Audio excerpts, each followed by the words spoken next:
Hola, buenas noches. Según la ONU, cada año se paga un billón de dólares en sobornos y se calcula que se roban 2.6 billones de dólares anuales mediante la corrupción, suma que equivale a más del 5% del Producto Interno Bruto mundial. Según el Programa de las Naciones Unidas para el Desarrollo, se calcula que los países en desarrollo como el nuestro se pierde debido a la corrupción una cantidad de dinero 10 veces mayor que la dedicada a la asistencia oficial para el desarrollo, es decir, a lo que se invierte en salud, en educación, en muchas cosas importantes.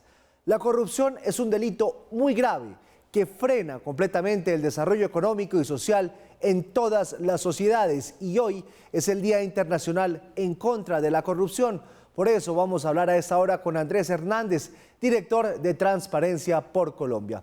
Doctor Hernández, muy buenas noches y gracias por estar con nosotros en El Punto de Redman Noticias. Muy buenas noches, Giovanni, y muchas gracias por este espacio para conversar de un tema tan complicado como el que acaba de expresar en esas cifras tan impresionantes. Doctor Hernández, en cuanto a Colombia, ¿cómo estamos y qué estamos haciendo?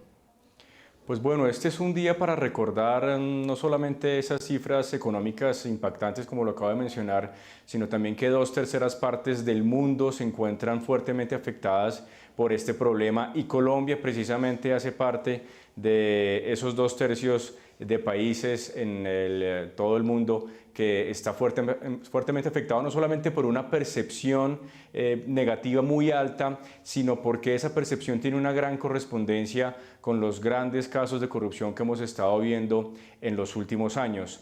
Nos preocupa muchísimo que todavía necesitamos tomar unas medidas mucho más enfocadas, sobre todo en temas que desde Transparencia Internacional hemos denominado la gran corrupción, pero que además necesitan no solamente unos esfuerzos en materia de sanción, sino sobre todo que necesitamos seguir haciendo más esfuerzos en materia de prevención, que al final es la ecuación que necesitamos para poder atacar la corrupción de manera más fuerte.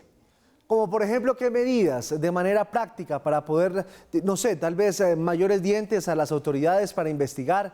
¿Qué se necesita realmente para enfrentar la corrupción? Pero no solamente de una manera punitiva cuando se ha consumado el hecho, sino cómo se previene la corrupción. ¿Qué se puede hacer desde los colegios, por ejemplo? Bueno, eso es un tema muy importante. Recordemos que no hay una varita mágica para resolver los problemas de corrupción en ningún lugar del mundo, pero al mismo tiempo eso es un tema que llama a la corresponsabilidad de los distintos actores que estamos involucrados en esta lucha. Y esto empieza, por supuesto, desde el rol del individuo, de cada una de las personas, que en el momento en que nos veamos expuestas a una situación de corrupción la podamos rechazar, o la forma como le estamos dando ejemplo a las nuevas generaciones. Nosotros consideramos que eso es fundamental, pero también pasa por identificar aquellos puntos más sensibles de nuestra vida política, económica y social en los cuales tenemos que hacer un trabajo mucho más profundo. Y ahí nosotros hemos identificado y lo venimos planteando en el marco de esta conversación nacional que el presidente Duque también le ha abierto al país. 3 puntos muy importantes. En primer lugar, la necesidad de avanzar respecto a una reforma política mucho más de fondo, estructural, que se quedó pendiente desde el año 2018, pero que sin lugar a dudas requiere mucho más atención y sobre todo mucho apoyo desde la ciudadanía para que podamos pasar unas reformas importantes. Dentro de esto, en segundo lugar, un tema asociado a la transparencia en el financiamiento de las campañas y los partidos. Mucho se ha dicho que esta es la puerta de entrada a la corrupción y ahí tenemos mucho que hacer todavía. Hemos identificado recientemente en Transparencia por Colombia, por ejemplo, que hay financiadores que se reportan que son personas ya fallecidas o personas anónimas, lo cual es completamente irregular, personas que aportan estando siendo castigadas por la ley e incluso personas que hacen parte del CISBEN. Hay unos problemas fuertes que tenemos que atacar.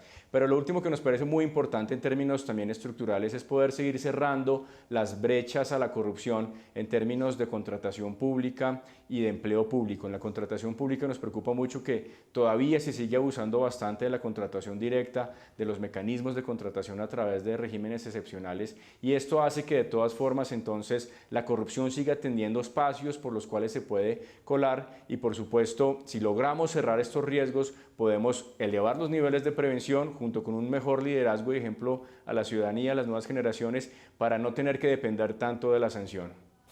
Usted acaba de decir muertos que financian campañas políticas en Colombia.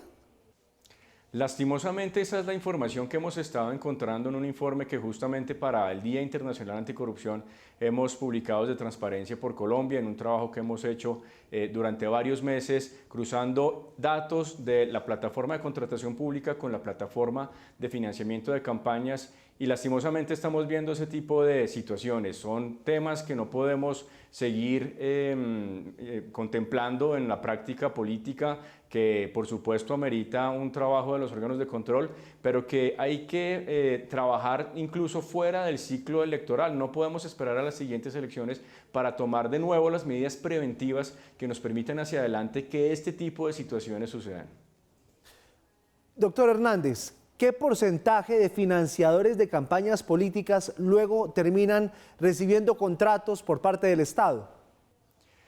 Pues justamente, Giovanni, ese es un punto que nos preocupa. Lo que estamos identificando es que 1 de cada 3 financiadores, es decir, la tercera parte de los financiadores de campañas en nuestro país, para las elecciones del 2015 y para las elecciones de Congreso del año pasado, estuvieron beneficiados por algún tipo de contrato que fue adjudicado además a través de contratación directa o a través de un régimen especial, excepcional.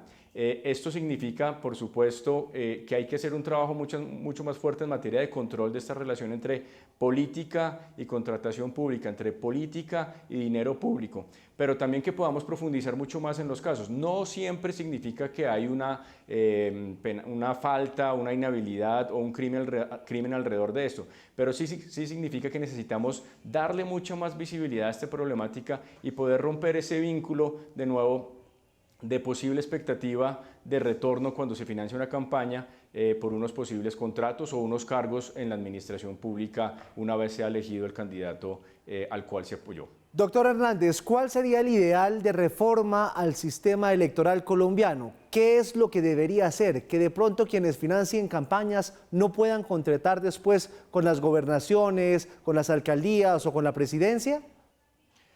Pues en ese punto ya tenemos en nuestra legislación varias medidas que lo que necesitan es mucho más implementación. Yo creo que sin duda, lo mencioné hace un rato, la reforma política es muy importante. Al final, cuando hablamos de sistema político, es necesario tener una visión sistémica, por decirlo de alguna manera, que cuando hacemos un ajuste en materia de financiamiento de campañas, también le pidamos mayor responsabilidad a los partidos, pero también tengamos un órgano de control fuerte. Pero específicamente en el tema de financiamiento, nosotros consideramos que es muy importante que se implemente lo que ya existe y que se sigan fortaleciendo las capacidades de seguimiento de la autoridad electoral, que en muchos casos también sea coadyuvada por otros órganos del Poder Ejecutivo, por otros órganos del Estado, órganos de control. En resumen, la idea aquí es que, por supuesto, necesitamos cerrar unas brechas en la legislación, pero es muy importante que implementemos de manera mucho más rigurosa y de manera mucho más efectiva las medidas que, por ejemplo, ya tenemos en el Estatuto Anticorrupción para precisamente controlar esa relación entre financiamiento y contratos. Doctor Hernández, ¿cuál es el departamento donde ustedes han detectado la mayor cantidad de relación entre dineros de aportantes a campaña y luego de contrataciones posteriores a las elecciones o de contrataciones en regímenes especiales o contratación directa? Sí, los datos nos arrojan que el departamento de Antioquia es donde más se presentan este tipo de situaciones, es decir, donde ha habido una financiación y al mismo tiempo posteriormente se presenta la entrega de un contrato. Recordemos que aquí la alerta que se hace es que el Estatuto Anticorrupción lo que busca es evitar que quien financia en un mismo nivel de gobierno, es decir, alcaldía o gobernación, reciba en ese mismo nivel de gobierno un contrato de manera posterior. Es decir, yo puedo financiar sin ninguna situación irregular a alguien que está en la ciudad donde vivo, pero tener un contrato con alguna entidad pública en otro lugar del país. Lo que encontramos es que Antioquia es donde se presenta de manera más amplia esta situación, tanto a nivel de gobernación como a nivel de alcaldías.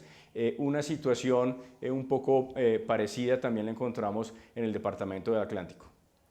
Doctor Hernández, a los padres de familia, quienes están formando las nuevas generaciones, ¿cuál es ese mensaje y cuál es ese ejemplo que uno tiene que darle a los niños? Porque vemos que este tema de la corrupción es un tema de generación tras generación y generación. ¿Cómo hacemos para que nuestros niños, cuando crezcan, no terminen con estas prácticas corruptas o por lo menos que no las vean como normales, como de pronto algunos en nuestra generación que la vieron como algo natural? Sí, esa es una pregunta muy importante, Giovanni, porque a veces pareciera que estamos hablando de reformas muy sofisticadas o estamos hablando de tecnicismos, por ejemplo, en la forma como se elige el Congreso o las plataformas electrónicas para hacer la contratación más ágil. Todo eso es importante, pero Giovanni toca en el punto más importante. Yo creo que el cambio aquí tiene que ver con un cambio a nivel individual y sobre todo en ese ejemplo que le estamos transmitiendo a las nuevas generaciones. Yo creo que la ética, que se habla también bastante en este ámbito de la lucha contra la corrupción, empieza desde el momento en que podemos demostrarle a quienes nos rodean ese tipo de comportamientos que nosotros podemos manifestar en el día a día, por ejemplo, rechazando algún tipo de acto de corrupción o siendo simplemente coherentes en la forma entre lo que predicamos y lo que aplicamos, ¿no? Muchas veces esa consistencia, esa necesidad de coherencia es lo que nos hace unas personas mucho más íntegras y es lo que deberíamos estar replicando de manera más amplia en nuestra sociedad. Y hay un punto muy importante para nosotros, es que logremos avanzar en una noción de el cuidado de lo público, es decir, que entre todos podamos cuidar aquello a lo cual estamos aportando, por supuesto a través de nuestros impuestos, los impuestos que pagamos todos los colombianos en el día a día, pero también a través de esas acciones que muchas veces, por ejemplo, en las empresas se hacen, en las organizaciones sociales, en las universidades. En cada momento tenemos una oportunidad para demostrar realmente que rechazamos la corrupción y que podemos seguir unos patrones de comportamientos de transparencia y de honestidad. Él es Andrés Hernández, el director de Transparencia por Colombia, y está liderando una batalla titánica en contra de la corrupción, una pelea en la que ustedes y yo, todos, tenemos que participar porque la corrupción realmente acaba con todo y empezar por el buen ejemplo en casa. Doctor Hernández, gracias por estar con nosotros en Al Punto de Redman Noticias y que tenga una feliz noche. A ustedes, mil gracias. Ya vienen Paula y Mauricio con todas las noticias del día, pero antes, las imágenes internacionales del día que tienen que ver con una impresionante erupción volcánica. Ya nos vemos.